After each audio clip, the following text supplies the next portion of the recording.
Welcome back to our channel. Today I'm going to explain a movie called Soul. Let's enjoy the journey. In a film, a jazz pianist who has a near-death experience and gets stuck in the afterlife. He helps his mentor discover their true passion and spark, and soon he discovers what it means to have a soul.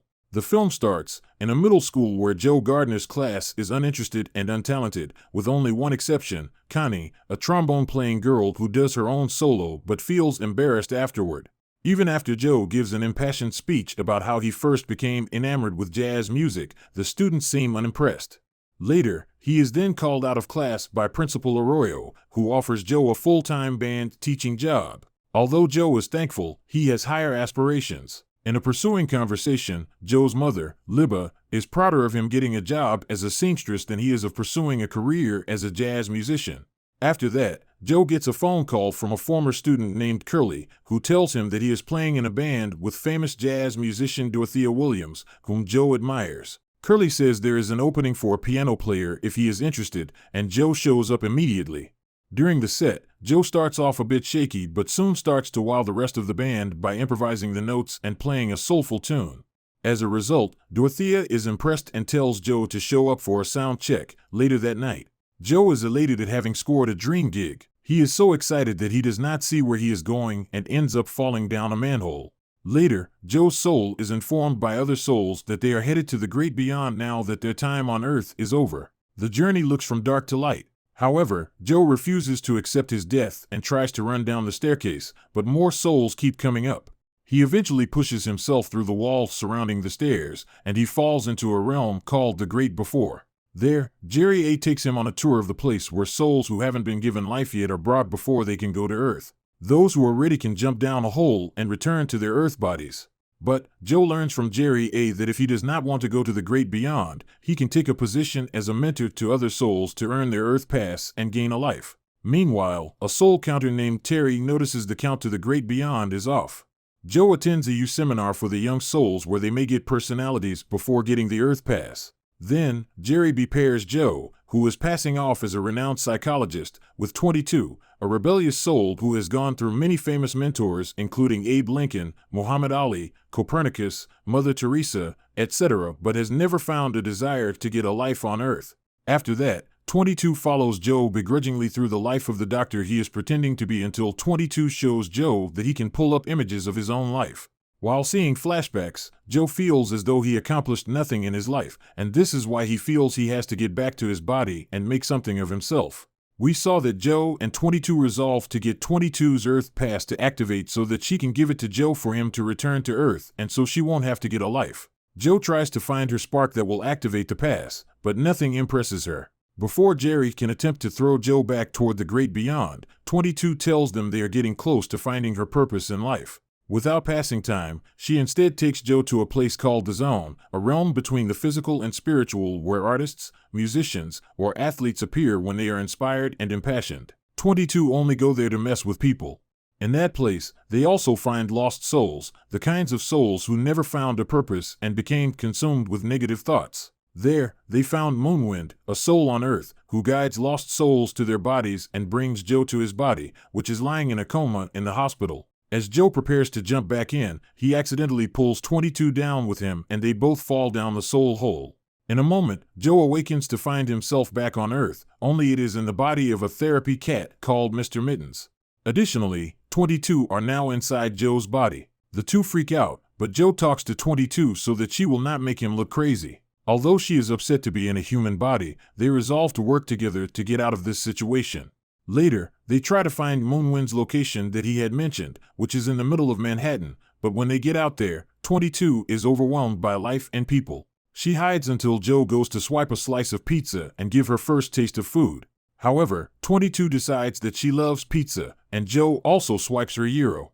They eventually find Moonwind at his job, where he tells them to meet at a specific location at 6:30 later that day for Joe to return to his body. While trying to get home, Joe is horrified when Dorothea and Curly see his body in a hospital gown wandering the streets. They hop in a cab and make it back home before anything else happens. After a while, when Joe and 22 get back to his apartment, he gets a call from Curly saying that Dorothea freaked out upon seeing him and gave the gig to another guy. However, Joe thinks he has a chance to redeem himself if he shows up to the gig, but is interrupted when Connie tells him she wants to quit the band. While 22, speaking as Joe, encourages Connie to quit, but she changes her mind after playing a trombone piece. 22 is surprised to have been able to influence someone else. After that, Joe tries to help 22 get ready by cutting the hair on his own head, but he slips and cuts down the middle of his hair before the electric razor breaks.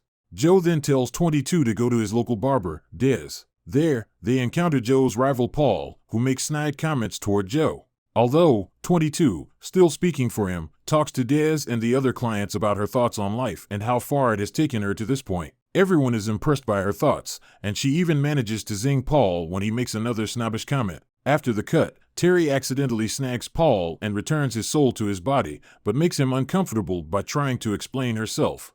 Later, 22 rips Joe's pants, and with no time to find a tailor, Joe realizes they have to go to Libba, who will not be happy to learn that he is taking a gig. They ride the subway, where 22 experiences an angry New Yorker yelling at her. Even though, Joe and 22 find out from Libba's co-workers that she already knows about the job, leading to Joe blurting out that she never supported him in his ambitions. Then, Libba decides to support Joe and gives him his father's old suit. Joe and 22 stop by to see Moonwind so he can return Joe to his body, but 22 have realized that she has enjoyed life in the short time that she has had a body. After that, Terry catches them through one of her traps, sending them back to the Great Before. 22's Earth Pass has been filled since she found her spark, but Joe argues that it doesn't count because she did all that through his body. Then, Joe asks Jerry B why she can't have her own body if she found her purpose, and Jerry B explains that finding her spark wasn't finding her purpose, but just a reason for her and other souls to want to live. So, Joe takes the pass and makes it back to his body in time. It is his wish that he finds, because they had passed much beautiful time together. Later, Joe goes to Dorothea's show, and despite her apprehension toward him, she gives him another chance, and Joe manages to play a stunning performance with the band.